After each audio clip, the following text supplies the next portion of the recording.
let's take up whatever questions or observations you have regarding any of the 11 videos uploaded so far. And my brother-in-law and I have agreed that we will upload at the rate of 2 videos per week.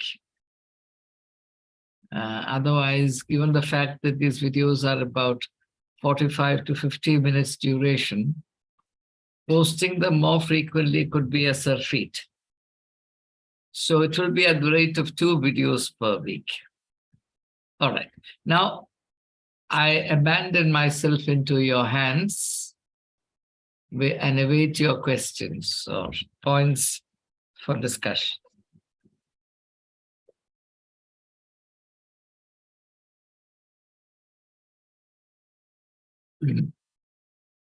I've not been able to see Jacob Thomas. Yes.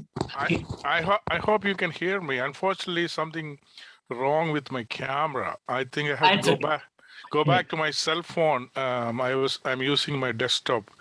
It's okay. It's okay. It's all right. You see, there's a Hindi film song which says, "Meri awaaz hi pehchan hai." That is, I am best known through my voice. No, I don't.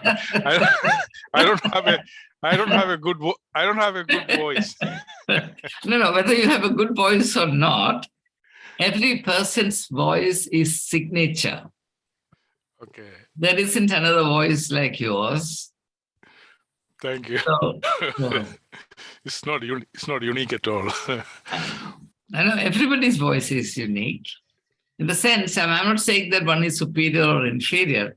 I'm saying that it is not matched by or repeated by anybody else. Yeah. So let's now turn to our points for discussion.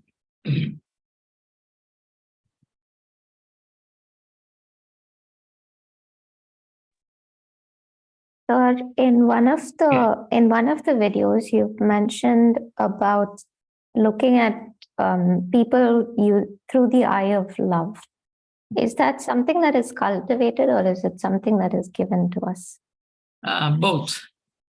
If love cannot be cultivated, it wouldn't make any sense for Jesus to give us the new commandment that you love one another. As a matter of fact, if I may enunciate a general principle, there are 2 qualities that human beings have. One set of qualities pertain to what is natural, which are the qualities that come to us without any great effort or without any cultivation, right? Qualities that are natural, as it was, spontaneous.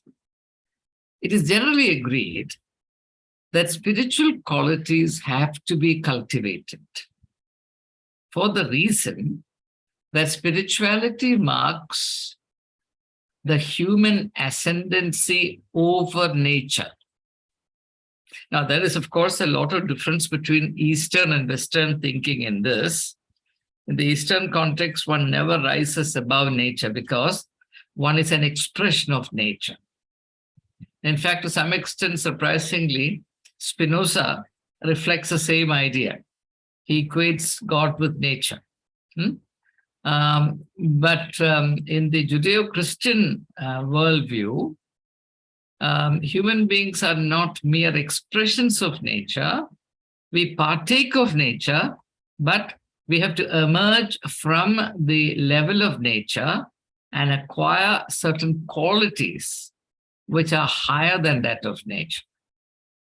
And the capacity to love, particularly love without discrimination, is a quality, a spiritual quality of that kind. Okay.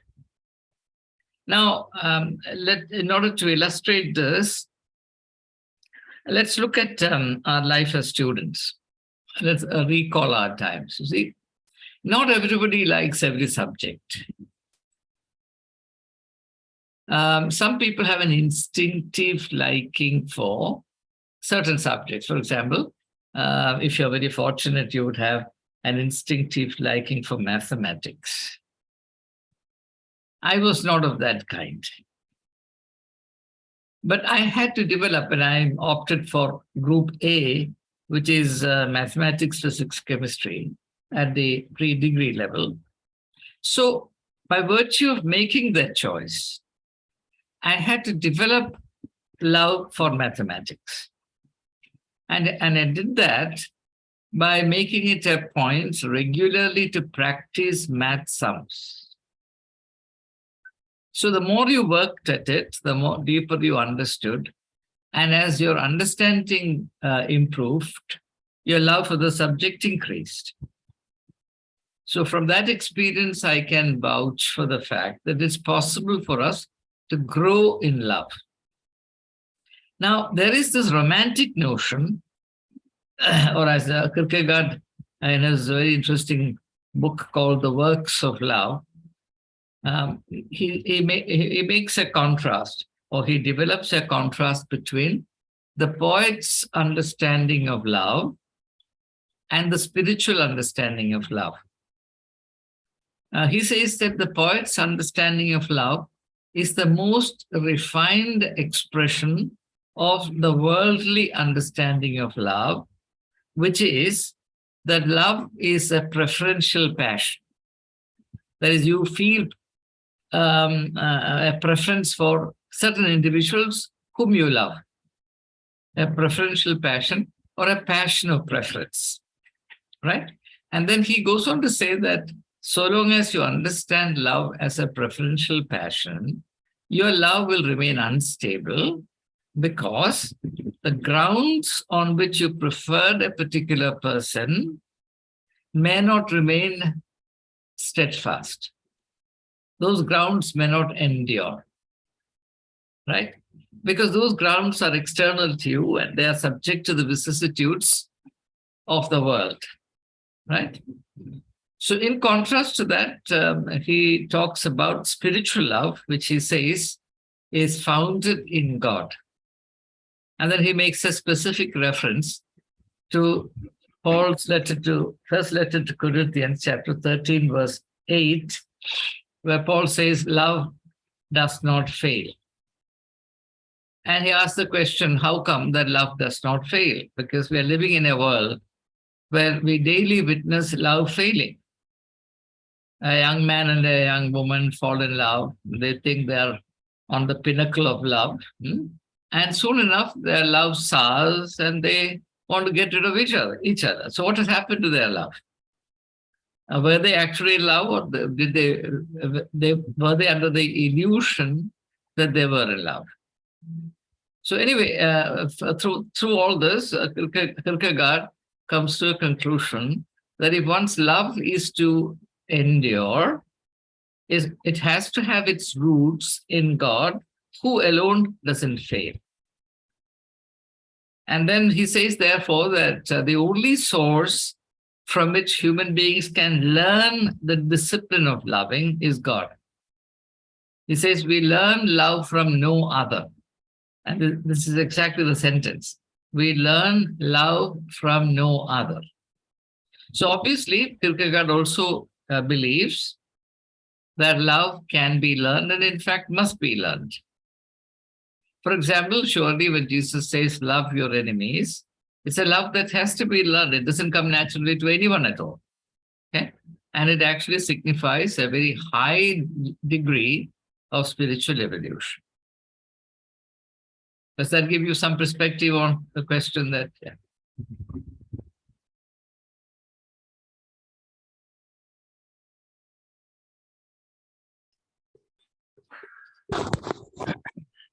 Can I ask?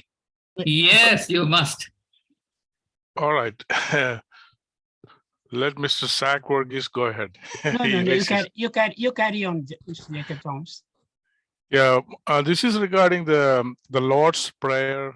Yeah. And one thing is that actually one of the prayers Jesus took from the Jewish tradition and expanded on it?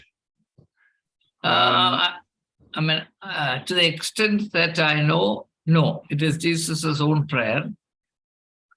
And in fact, if you look at the context, Jesus is providing this prayer as an alternative to the style of praying that prevailed then. He says, do not pray in this manner, pray only like this. So if you really look at it in context, you will find that Jesus introduces this model prayer mainly to curtail the habit of praying, which is contrary to what we assume. Yep. We assume that, there's a great deal of merit in praying for long, persevere in prayer, wrestle with God in prayer. Then, we, of course, cite certain examples from the Old Testament to support that argument. But when we come to Jesus, we get a different picture of prayer. And I think the main reason for this was that Jesus's approach to spiritual life was characterized by a balance, a beautiful balance between worship and work, between contemplation and action. See, what happens in religious life is that this balance is almost always upset.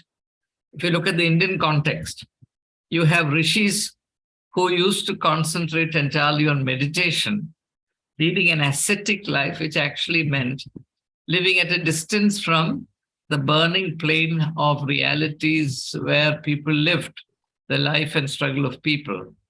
So they contemplated their serene habits of contemplation. They experience, as they claim, this blissful state of oneness with the ultimate reality. And in the process, what happened was they lost touch with the world of realities in which people lived. And reacting against this, you have somebody like Swami Vivekananda, who actually ridiculed this kind of practice. And he said, he said, look, you should be ashamed of yourself that you can turn your eyes away from the actual life of the people, and you think that you are sort of living in communion with ultimate reality, whereas what is your idea of reality? What is real? What is unreal? So he says that the religion that we need is the religion that gives you faith in yourself. There are 4 attributes that Swami Vivekananda attaches to a healthy religion. First of all, it should be the religion that gives you confidence, not the word is not confidence, faith in yourself. That's the word he uses. Secondly, he says, this faith must help cultivate self-respect for your country. Obviously, he's saying this within a context. Third, it should enable you to feed and defend the hungry and the poor. Fourth, it should challenge you to abolish the misery of the world. These are the 4 attributes or 4 facets that we will. Now, when you look at it in the context of Indian spirituality, you will find that this is very strange. I remember there was a time when I used to write regularly for Vedanta Kesari, which is the official organ of the Ramakrishna Mission. And I started writing for them on their request. So one day when I was passing through Chennai, it was being published from Chennai, the chief Swamiji there invited me to visit the mutt, the mission. So I went there and had a long conversation with him, in the context of which I raised the issue of social justice. I raised the issue because I knew for a fact that Swami Vivekananda was very passionately committed to social justice.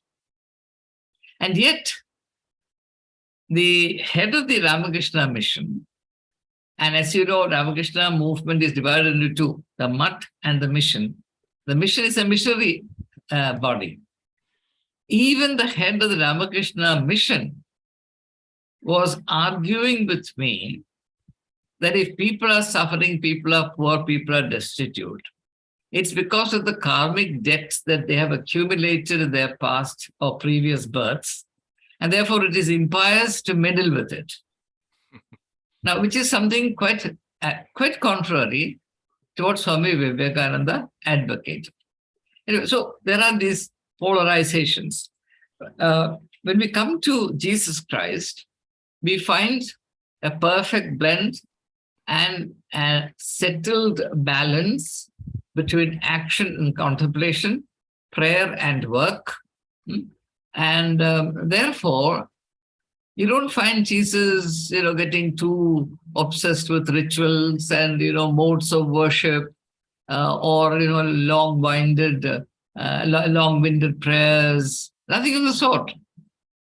And he, therefore, tries to correct the people of the times in two ways: by explicitly prohibiting the sort of elaborate ritualistic magical prayer on the one hand, and complementary to that, by prescribing a model prayer which is certainly distinguished for its brevity, its conciseness.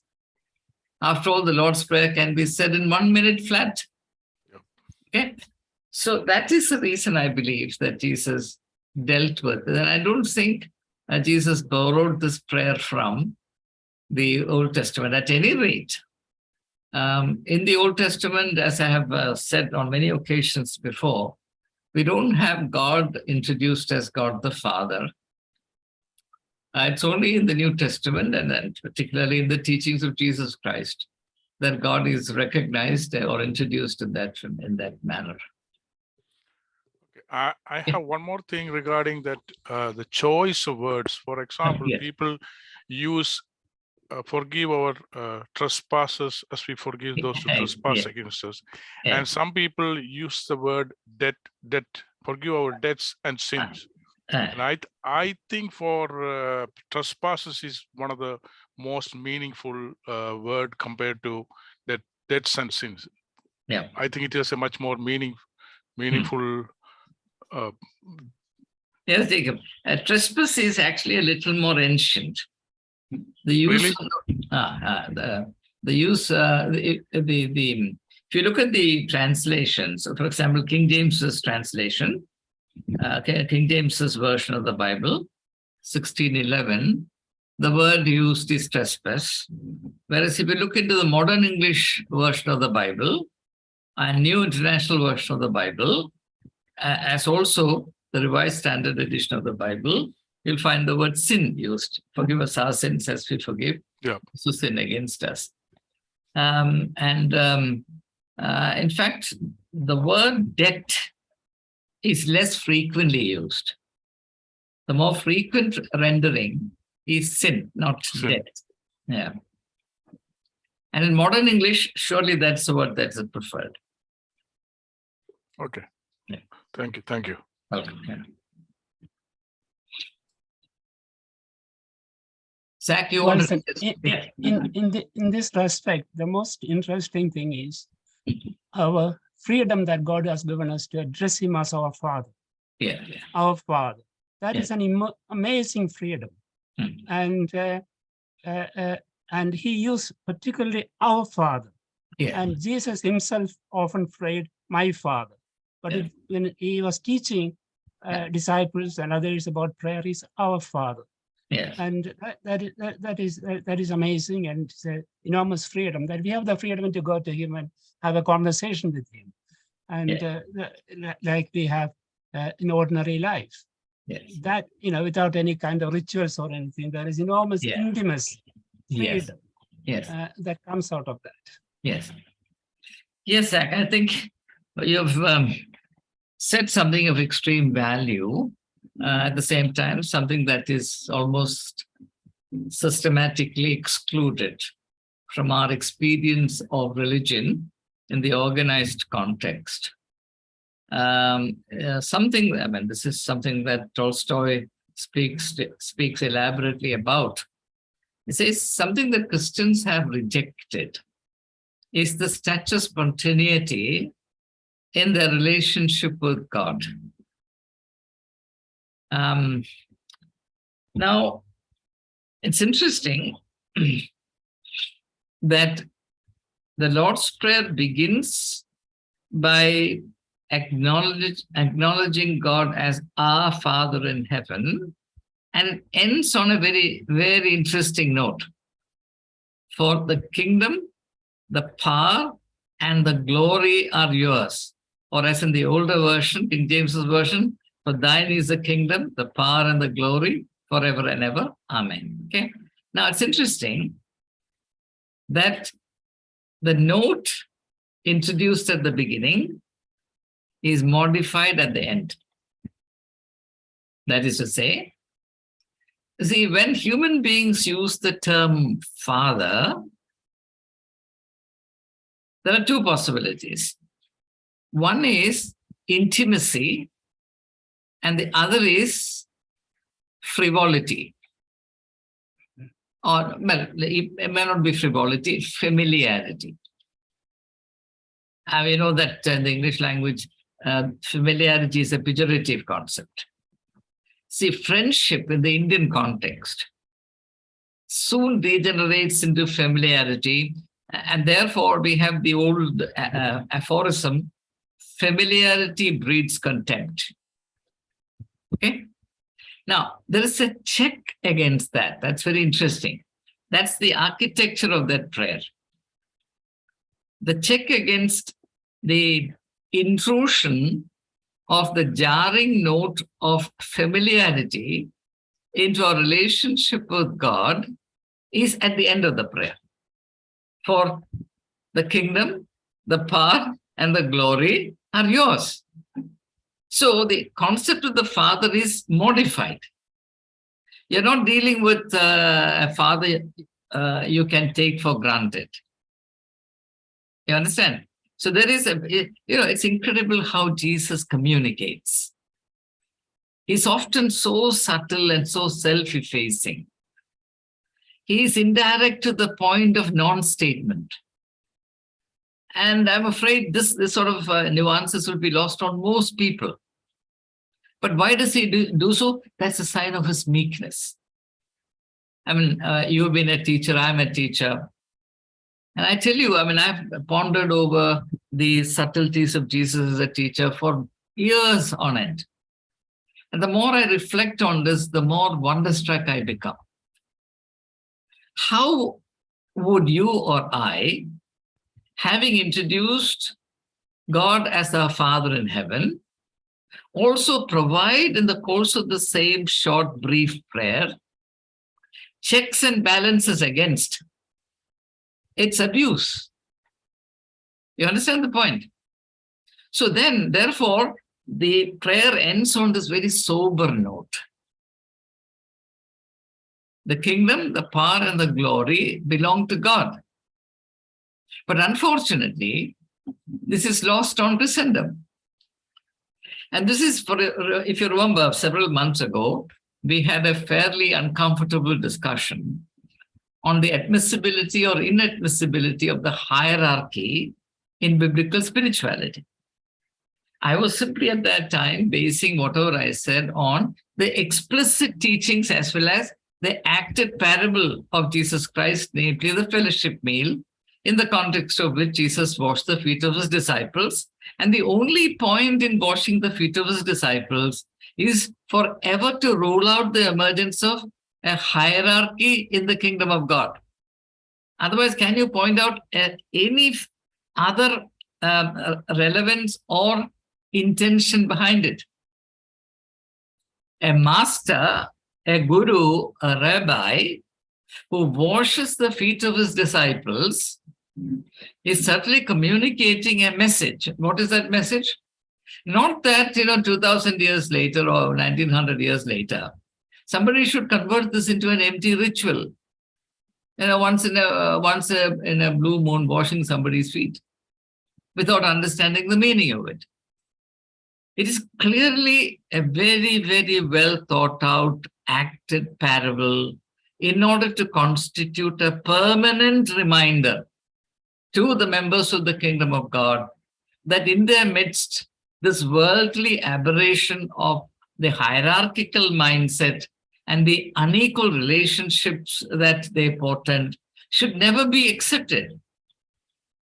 Every hierarchy thrives on inequality. Inequality denotes the rejection of love. Inequality results in the institutionalization of injustice and discrimination. And inequality runs completely counter to every grain in the teachings of Jesus Christ. Why is it so difficult for us to understand this? I just can't comprehend. Unfortunately, we have got so addicted to this that most Christians will faint if hierarchy is even slightly compromised. You think of the street brawl that's now in progress in Kerala between two factions in the Syro-Malabar Church about the particular modus in which the Lord's Supper or the Mass should be celebrated. Should the celebrant turn to the people or turn towards the altar? Now tell me, what difference does it make? If the meaning of the sacrament is not understood, and if that is simply made a prerogative of the decision of the synod, from where are people bringing these concepts? To what extent or in what way is this based on the teachings of Jesus Christ or what Jesus did on the eve of his crucifixion? Does it have even the remotest connection you can imagine? And yet, that is the ultimate obsession. So everything has been deformed because this worldly pattern of hierarchy is so deeply embedded in our sensibility and our psyche that we can manage without God, but we cannot manage without hierarchy. And hierarchy is the catalyst for human bondage, slavery. I'm sure you know this, and I think I mentioned this in the past also, this practice of kissing the hand of a bishop. It goes back to the Roman context in which the Roman nobility showed off their importance and personal clout by the vast retinue of slaves that attended on them. And they moved about usually surrounded by their slaves. And these slaves were obliged to acknowledge their masters by kissing their hand in public. The slaves belonging to a particular a noble person, a senator or whatever, was not free to kiss the hand of any other nobleman or a senator or a Caesar. You understand? So that is the origin of this custom. It has nothing to do with the Bible. Nobody kissed the hand of Jesus Christ. Nobody kissed the hand of any of the apostles. After all, churches, say the Marthoma Church, claims its origin from St. Thomas. Now tell me, where in the tradition of St. Thomas is the practice of kissing anybody's hand? Did St. Thomas insist on it? Did any of the 11 apostles, excluding, say, Judas Iscariot, who began this practice? I investigated this and finally I stumbled upon this, that this was the Roman practice. So it is nothing but the worldly idea of hierarchy imported lock, stock, and barrel into the so-called kingdom of God and made much of. You understand? So today, Christians have lost the ability even to distinguish between what Jesus Christ taught and what the world prescribes. And at the same time, the very same church would teach, keep a distance from the church, from the world. Christians should have nothing to do with the world, right? The world is full of evil. The world is full of corruption, full of darkness. But whatever is convenient and whatever inflates the ego of certain people in the hierarchy will be accepted without any problem from the world. All the luxury, all the status symbols, all the gloss that is shown to the public all the politicking, all the networking, all these are part of the world. It has nothing to do with any of the Gospels, nothing to do with the teachings of Jesus Christ. So all that is acceptable, at the same time, they have nothing to do with the world. I mean, if this is not madness, what is that? Someone should enable us to understand how these things can agree with whatever we are supposed to believe in. Okay? So, you want to say something? Yeah, the word familiarity is very interesting.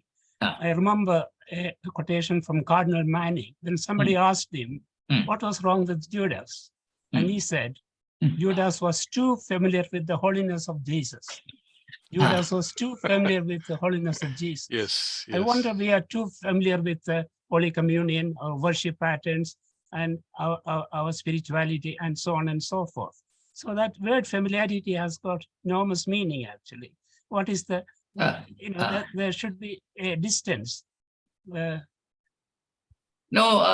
Zach, I wouldn't agree fully with the cardinal, with the Archbishop. I tell you why. It was not only Judas Iscariot who moved with Jesus. All the 12 moved with Jesus. They all had equal access to Jesus. So if familiarity is the norm, then all of them should be equally affected. The point of distinction between Judas Iscariot and the other 11 was not familiarity, but the control of the purse. And this is very pointedly referred to at least twice in the Gospels, that Judas was the keeper of the money bag. And all his perceptions, therefore, were guided and dictated by his absorption of the money principle. For example, in that very moving poetic incidents in which a repentant woman comes, breaks an alabaster flask of expensive oil of spikenard, and anoints Jesus. It is Judas who expresses his resentment. And then he says, this should have been sold to the poor. See, the idea of selling. The idea of selling already exists even before he sold his master. The idea of selling the oil. You understand? So here is a warning. Judas is a warning not against familiarity. Judas is a warning against the corrupting influence of the money principle.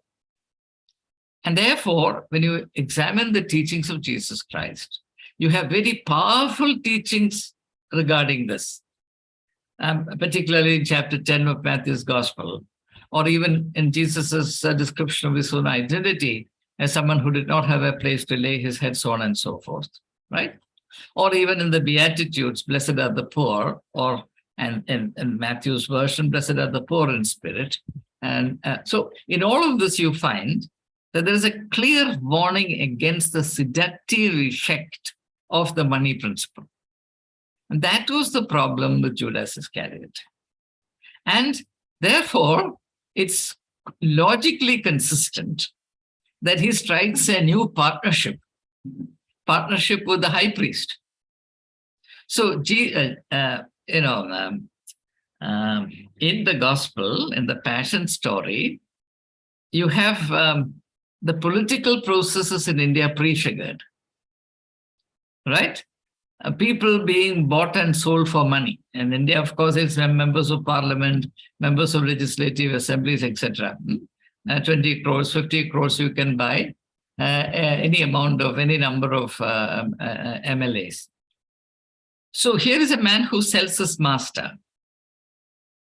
And the biblical narrative makes it very clear that the prime logic here at work is not familiarity, but covetousness, or the allowing of the metallic, shall I say, power of money to penetrate the soul of a human being. And it works in so many different ways. So I would actually sort of see Judas in that light rather than the problem of familiarity. There's a call coming in. I'll just Zach, just give me 1 minute. Hello. Joseph, I'm doing a Zoom session. Can you call me after an hour or so? Tomorrow. Thank you. Thank you. Bye. Yeah, sorry. After watching Jesus for 3 years and all the miracles and amazing things that he has done in healing and other ways, can we think that Judas was forcing the hand of Jesus in order to bring forth the kingdom? So that he never thought Jesus will be crucified that sort of way. He was just pushing the process and to get it done quickly. He didn't think it will go to that extent. Was it possible? Well, this interpretation has been offered. Frankly, I've never felt really convinced by this. I tell you why.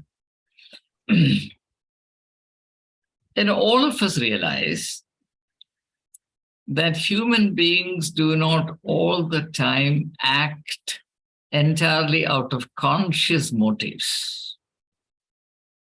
Ever since the pioneering work done by Freud and in particular Carl Jung, we are aware of this very large world or universe of unrecognized forces at work below the level of human consciousness, with which human beings do not come to terms, except in a very small measure.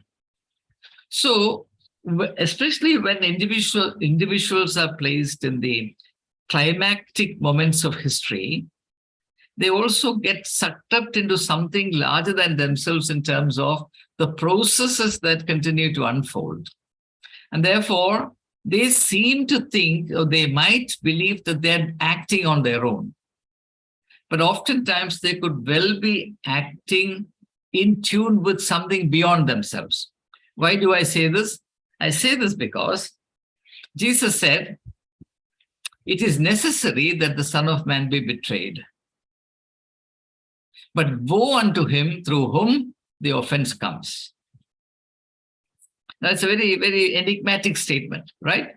The word used is necessary. In philosophy, necessity abolishes freedom. Whatever you do in a state of necessity excludes freedom, right? So therefore, it would seem as though Judas was not acting in a state of freedom. There were certain forces at work. There were at work within him or upon him that pulled him in that direction. Now, in saying this, I don't want to absolve Judas of all responsibility and say that, he was just a flotsam, driftwood on the surface of water.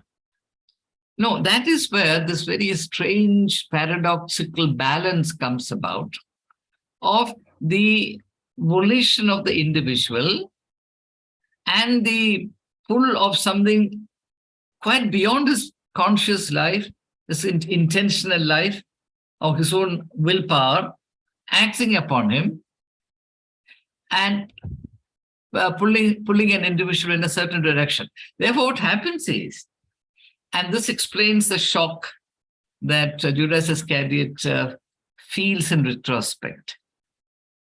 Looking back, he couldn't believe that he could do it. Otherwise, why would he go and commit suicide? So suicide is the ultimate and unambiguous gesture by which a person disowns himself. Disowns whom? Disowns that part of his being which participated in that process. Because it was a burden too much for him to live with. That's why he commits suicide.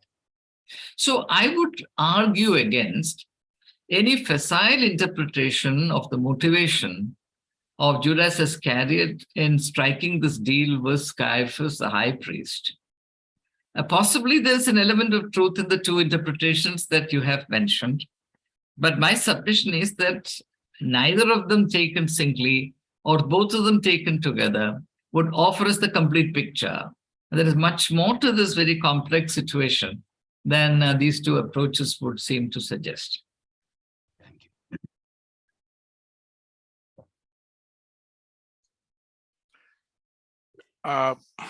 Yes. I would like to add something about that kissing of the hand of the patriarch as a tradition. The Yes. story given to us in the Orthodox Church is that when disciple Thomas put his finger in Jesus' hand and he removed it, all the disciples came and looked at the blood, and it looks like that some of them were putting their hand to their kissed it or something like that. That's the story. You must write a one-act play on this.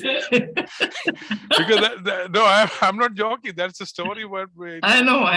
In Sunday school, they say. You are not joking. I'm not laughing. I'm pretending that I'm laughing because I don't want to cry.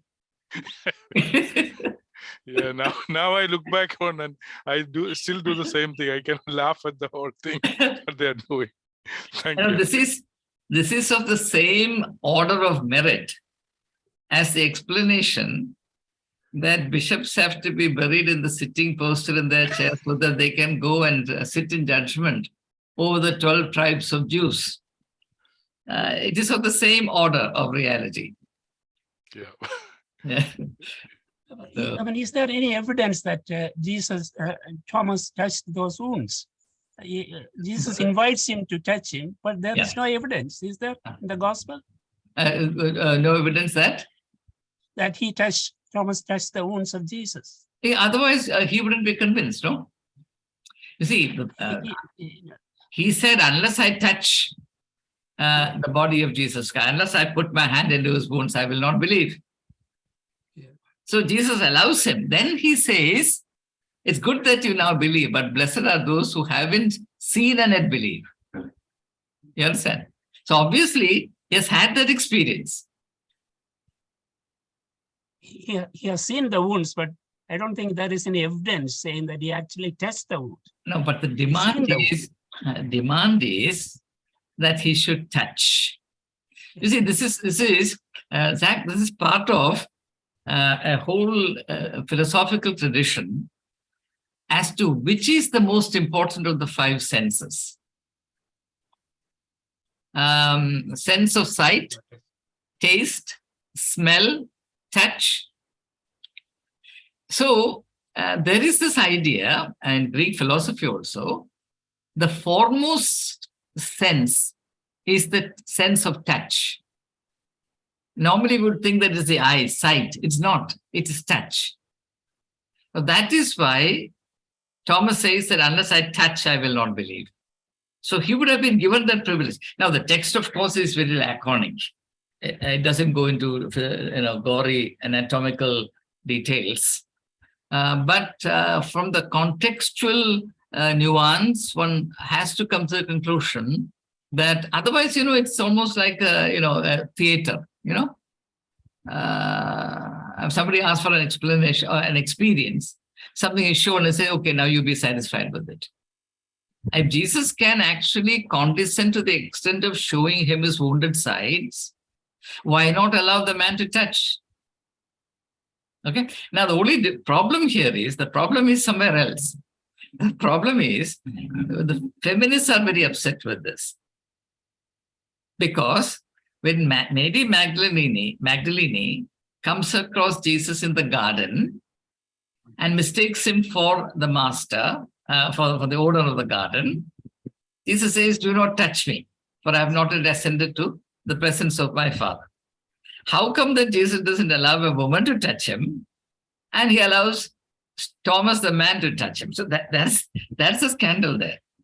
But otherwise, there is really no debate whether or not Thomas physically touched Jesus. Okay. Valson, sir. Yes. Yes.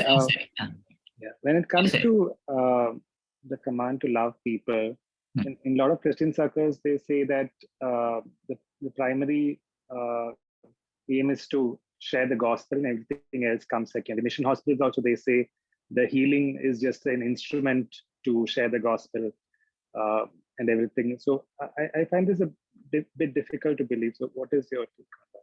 Yeah. You know, I think the most central text here is in the Gospel of Mark, where Jesus, while calling Andrew and his brother, Simon and his brother Andrew, says, I will make you fishers of men. Now, this idea that I'll do you some good provided you come over to my side is like catching fish. The love must be disinterested.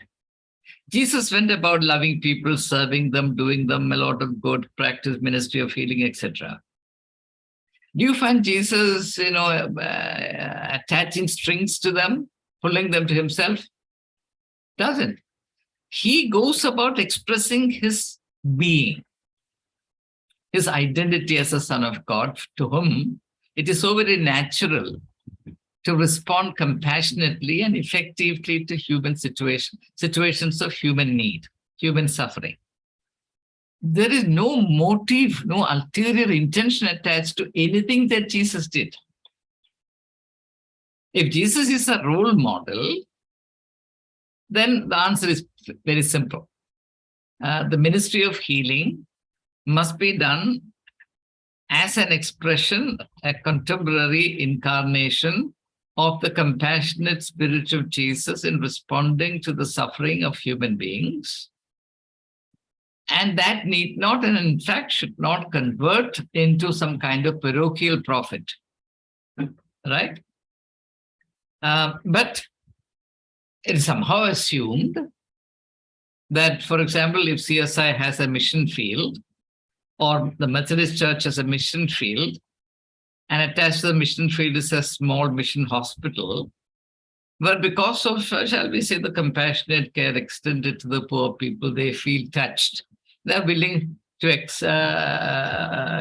turn to the way of Jesus Christ.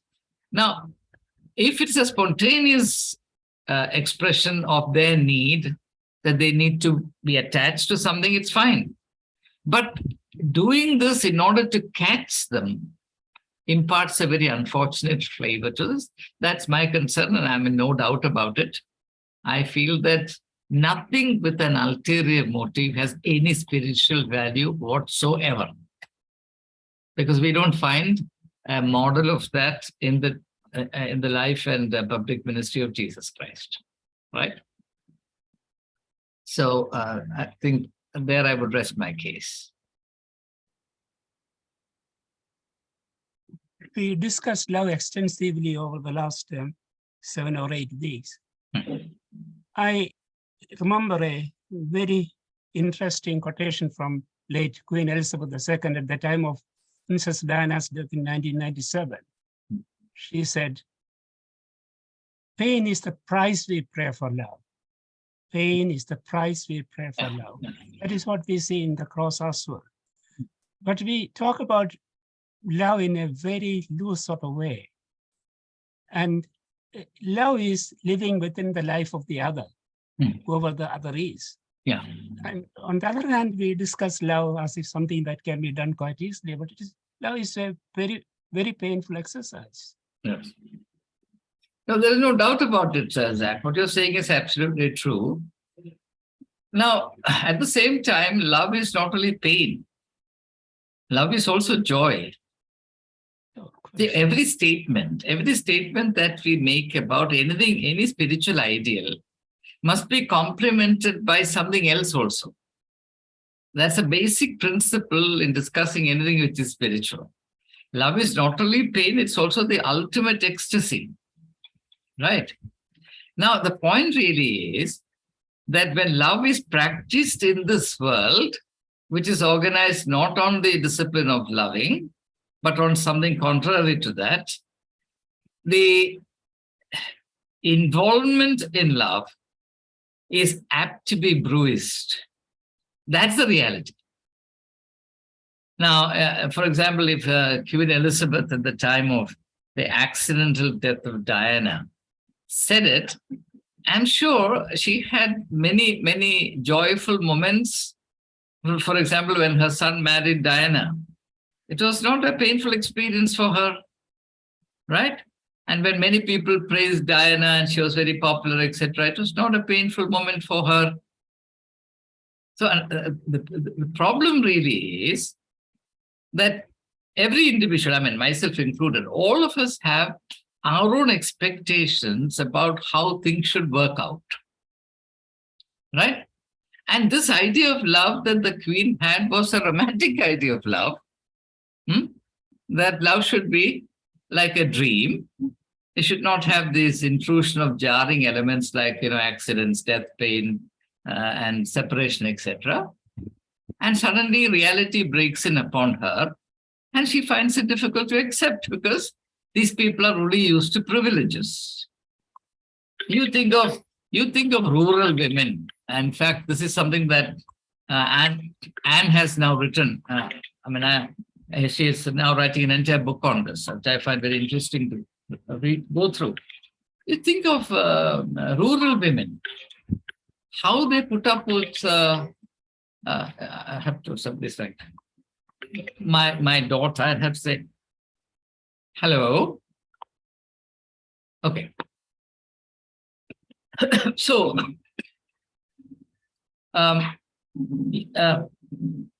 the prime example of this is crucifixion.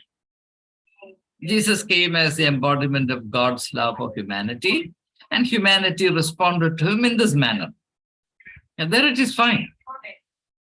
But for anybody and everybody to say that my experience of love should not have pain, or if a pain intrudes into it, then I'm aggrieved or I'm surprised, I'm shocked, I believe betokens a rather immature attitude to life. And this happens to people who are used to a lot of privilege. Whereas an ordinary woman would not talk like that, because she expects life to have not only happy moments, but also very, very painful twists and turns. And she's willing to accept it.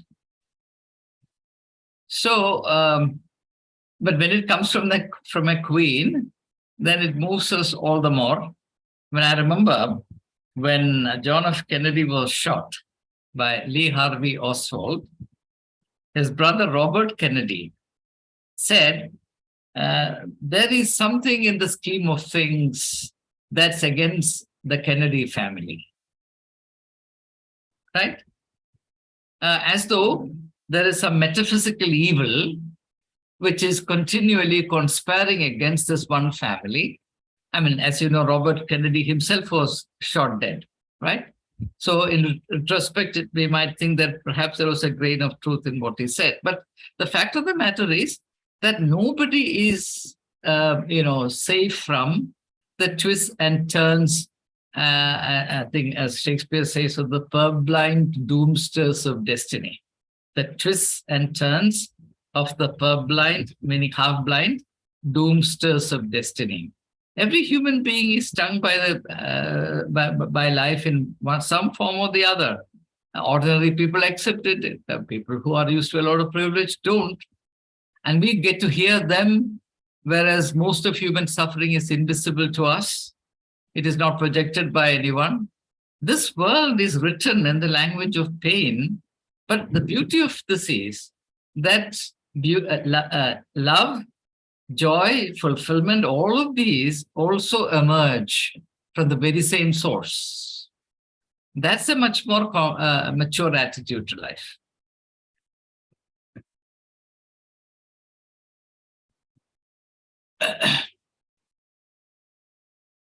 All right, now we have spent close to an hour. If there are no further questions, we can conclude. So I have one more question. Yes, sure. Is there a difference in the way that... Can I ask you a question? Yes. Have you changed your phone? Yes, I have. Because your image is very clear.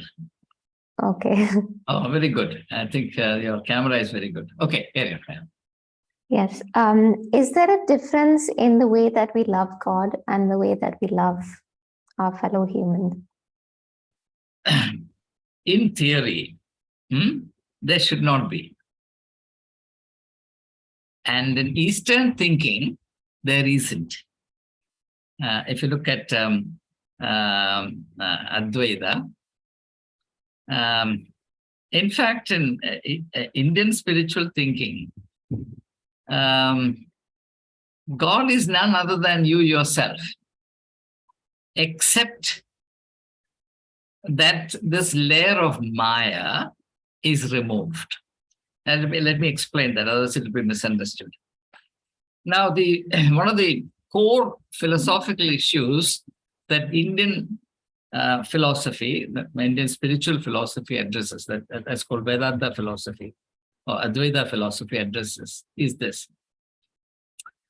The ultimate reality, the self with a capital S, is immortal. And we say God is immortal. So there is no problem there. So far, we are on familiar territory. Okay? Now, the self with a small self that we are finite and we are mortal. So now in Advaita philosophy, there is really no difference between the ultimate reality and this temporal reality, between the self with capital S and the self with the small s, right? But there is a problem. The problem is that there is mortality, there is suffering, so on and so forth. Now, how do you explain this? That is where the doctrine of Maya comes. Maya is the medium through which the ultimate reality expresses itself in the world of relative reality in which human beings live. Okay? And the gulf that human beings experience between them and God is actually the gulf of Maya. If therefore this distorting, dispersing medium of Maya can be removed, the self will attain that oneness with the self, the capital S. That's why the ultimate spiritual felicity is cosseted in Hindu philosophy, spiritual philosophy, as attaining oneness with Brahman. Brahman is the ultimate self, the ultimate reality, the universal spirit or whatever. Okay? So if you accept that, and then of course, further on it would say that all of human beings carry this divine element. That's how this practice of Namaste came. Namaste means what? I salute the divine in you, right? Now, at the same time, because we are all caught in the toils of Maya, we are not able to recognize this, we are not able to experience it. That is why through these various spiritual practices, including meditation, asceticism, etc. In fact, the paths like Karma Yoga, Raja Yoga, Jnana Yoga, etc. You are actually breaking through the veil of Maya so that intervening medium, which corresponds to the middleman in Christianity, priest as a middleman between lay people and God, right? And all middlemen are mediums of distortion, right? So the intervening medium of Maya, if that veil can be penetrated, the soul will attain oneness with Brahman. You understand? Now, suppose an individual self in this world reaches a level of the attainment of oneness with Brahman through meditation, tapasya, spiritual discipline, as in the case, for example, somebody like Sri Ramakrishna Paramahamsa, the realized soul, or in South India, Ramana Maharshi. For them, there is no difference between God and human beings. Okay? So therefore, loving God and loving human beings become one for them.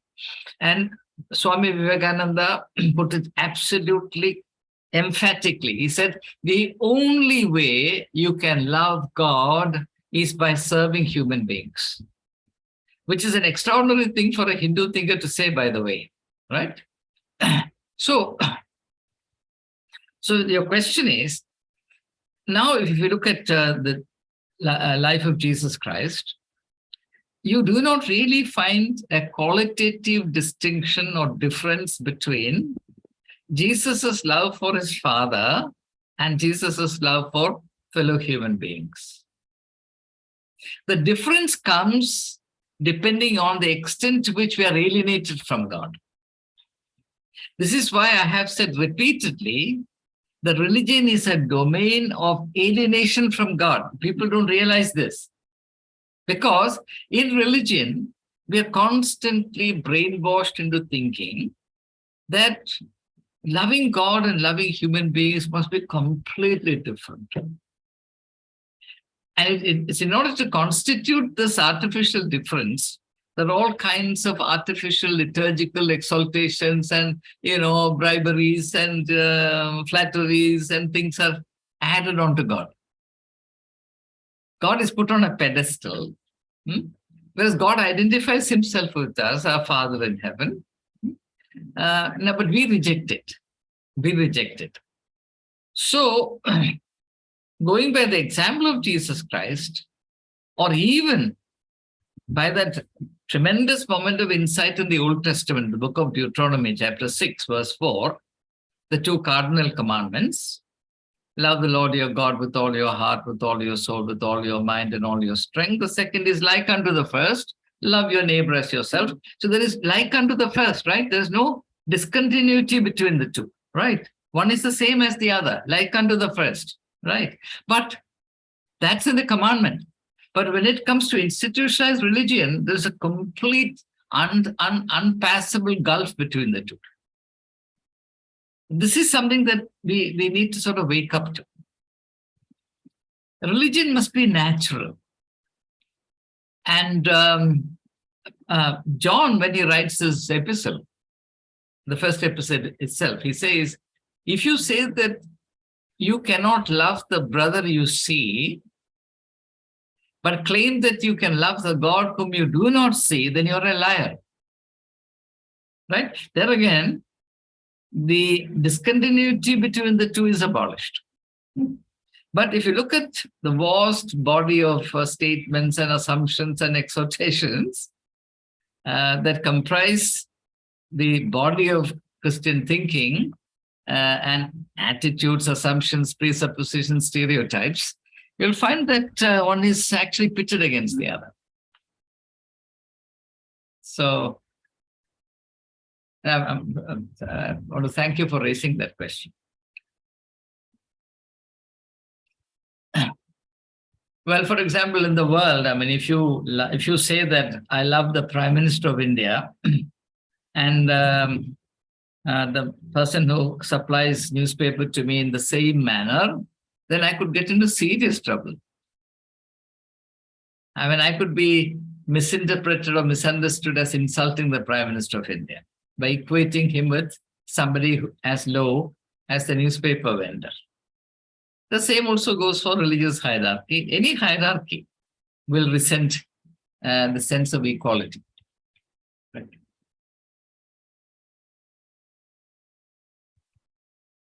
So do we have time for one more question? Yeah, we have time for 10 more questions. Okay. So in the way that Jesus relates to his Father, I do see a difference. For example, he does what his Father says, but then when people tell him to do something, he doesn't. He trusts his Father, whereas the Bible says that he didn't trust himself to people. So how does that fit into loving people? Yeah. Now, actually, the point is this. We would like Jesus or X, Y, or Z to do our bidding, assuming that we understand what is best for ourselves. And there is no basis for that assumption. It has happened on many occasions in my life that what I consider to be the best option for me or the best eventuality for me at a certain point in time turned out in due course to be nowhere near the mark. Right? Therefore, when an enlightened person who comes into the world with a very clear agenda, which is of divine nature, begins his public ministry and his ministry has an impact, he begins to be noticed and people begin to turn to him, a problem will arise. Namely, anybody and everybody would want to co-opt that person into one's own agenda. Not many people would want to co-opt me because I'm useless. Suppose I'm a very useful person. See, when I was the principal of St. Stephen's College, it was a different equation altogether. Now I live in peace because nobody wants me. Okay? So, if you have a little distinction, if you have some relevance, if you have some resource, there are many people who want to co-opt you into their framework, right? And that is something against which we all have to be very alert. Because, and for a young person like you, this is very important, and both you and Hari, very important for you to remember this. Not many people, not many institutions, not many systems in the world will grant you the freedom to be true to yourself. Everybody and anybody would want to co-opt you into their own agenda, their own enterprises, quite unmindful of what your destiny is.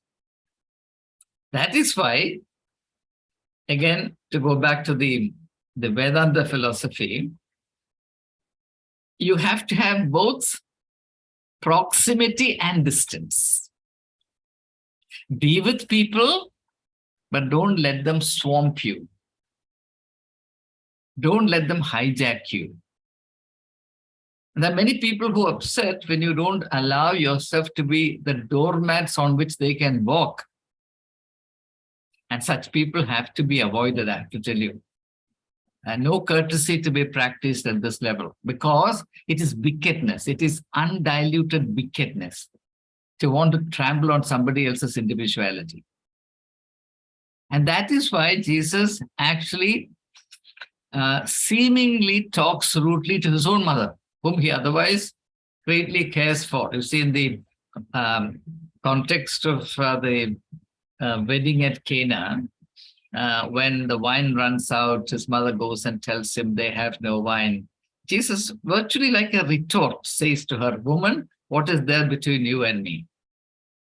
Now you can see that Jesus is very impolite, very curt, impertinent, rude. But that's not the point. The point is, in respect to certain fundamentals, lines will have to be drawn whether you like it or not. Right?